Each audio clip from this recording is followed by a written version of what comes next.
Hello, everybody. Once again, I am Lehman Crafton Jr., aka Zorval Chanless Thang Guru. We have Mars Video Cat here for Torg Tuesdays. And hopefully, this video won't have that cracking noise. The last Torg Tuesday didn't. I'm not sure if it was because it was short or not. I did go through my playthrough. There was that cracking noise. I will post that sometime this week, and I'll have to put a warning label that there is a loud noise, that if you're wearing earbuds or earphones in some manner, that you'll uh, might not want to do that, or be cautious at least.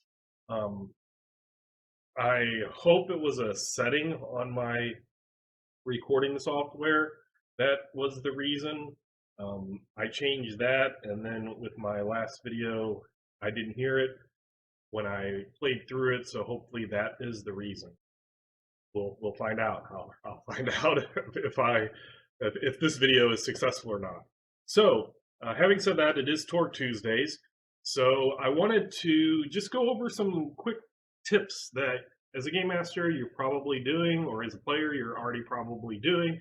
But if not, it's very helpful that I found in making an adventure more like meaningful to a group, or more personalized to a group. Torg, both the original and Torg Eternity, so this is can be used for any Torg system. It doesn't matter if you're using Delphi Council or if you're using your own type of organization or no organizations. It takes place on Earth. So the only thing that this wouldn't help with is if you're playing some type of Torg campaign where you're on a different planet or different cosm, and other cosms are invading and it doesn't take place on Earth.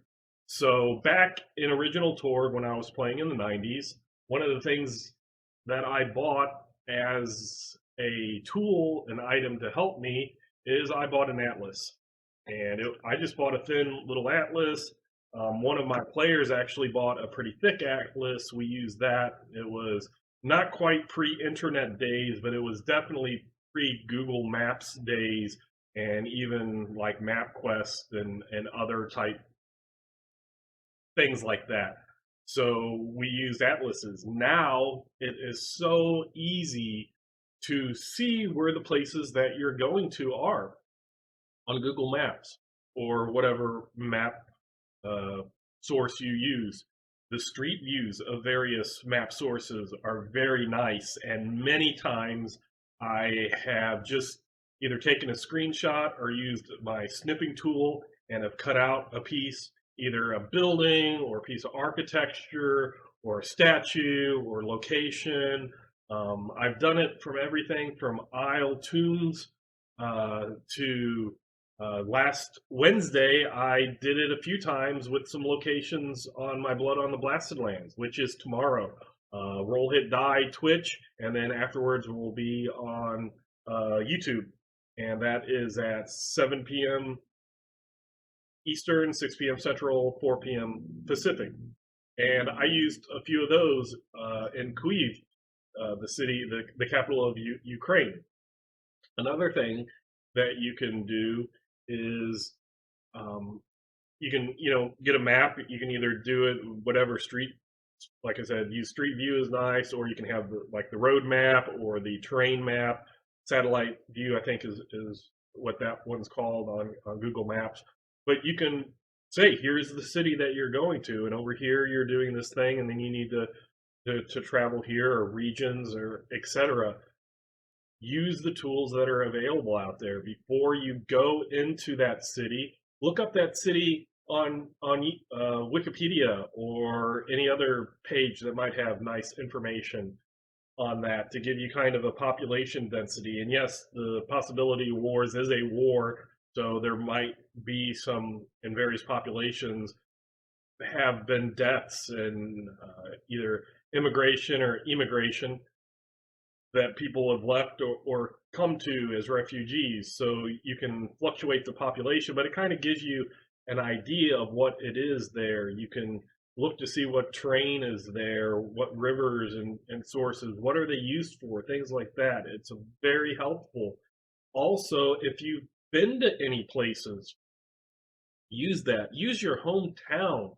One of the very first adventures of Torg is called the Burden of Glory, and that actually takes place in my hometown. I did not write it; it was way before I was officially in any capacity involved in Toward Eternity. And when I saw that, it takes place in a university that, if you look at this window right here or that window there, you go a few blocks that way, and that's the university that it takes place on. And they had some rough maps and stuff, but I have the real maps right there. And I've used this in other games that take place in the real world, such as Beyond the Supernatural is a modern horror type game. And when I lived in St. Louis and my group was in St. Louis, we played in St. Louis. It was very easy for everybody to go, okay, you're going here, you're going here, here's the arch, here's Union Station, here's this place and that place, the zoo, the science museum, just all different types of stuff. It's very easy. And if you've been to other places in other countries or other states or even just other cities, you can use that knowledge and bring it forth. When writing Blood on the Blasted Lands, I at first was going to do Nizhny Novgorod, which is a city I had been to. I ended up not doing it, and another author did it, and it probably worked out better because I have very biased, I guess you could say, memories of that city. And when I was trying to write about it, it was like too, I don't want to use the word emotional, but there was too many feelings going on in my head at that time when I was trying to write it. And then there was some mix up, and the other author was like, hey, I'm using this city. And I'm like, well, I said I was using it, but you go ahead, use it. I can't do it. But then I was able to use other places that I have been to, like Kyiv, the capital of Ukraine, and I was able to take places that I was there, and I could bring that information out. And even then, when I have been running it through this series, Blood on the Blasted Lands, when the party went to Nizhny Novgorod, even though I didn't write that, I was able to pull out some stuff that I knew. And actually, one of the players during the live play, if you watch it, you'll probably hear them say, "It sounds like you've been to the city." And yes, I have been. I'm able to get that information out. Kind of makes it a more real feeling instead of just a general description. You can kind of, as me being an American who has been there and running for Americans, I can bring up those like little differences that you notice when you go to another country and things like that. What might be different. So I kind of try to bring those things out. And even when they move from Russia to Ukraine, the languages are similar, but they're not by any means the same. But Kyiv, the capital city, a lot of, if not most of the people there are bilingual. They have learned Russian from their parents or their grandparents, and because of the under the Soviet Union, everybody was required to learn Russian.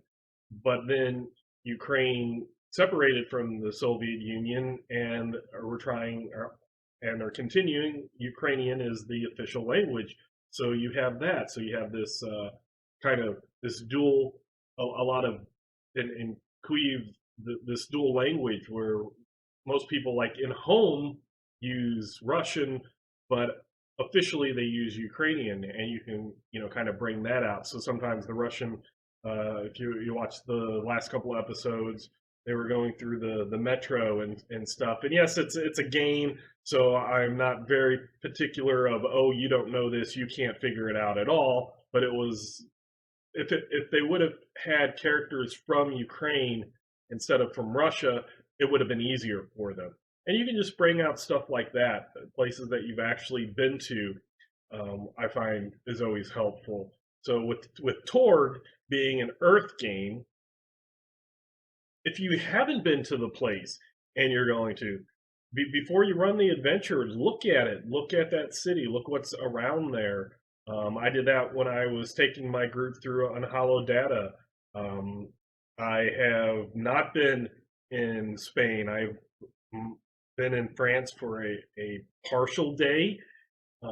So I went in Brazil. I've never been to Brazil, so I looked at those locations. I did my map, looking at it on the computer, my street views and stuff like that, and took my screenshots. Even though I hadn't been there, I had read about some of the stuff, history and culture and things like that. And no, you're never gonna get it right. Even though I have been and to Russia and Ukraine, it doesn't mean that I'm a native there and I will get things wrong, and it could be just because of my American perspective.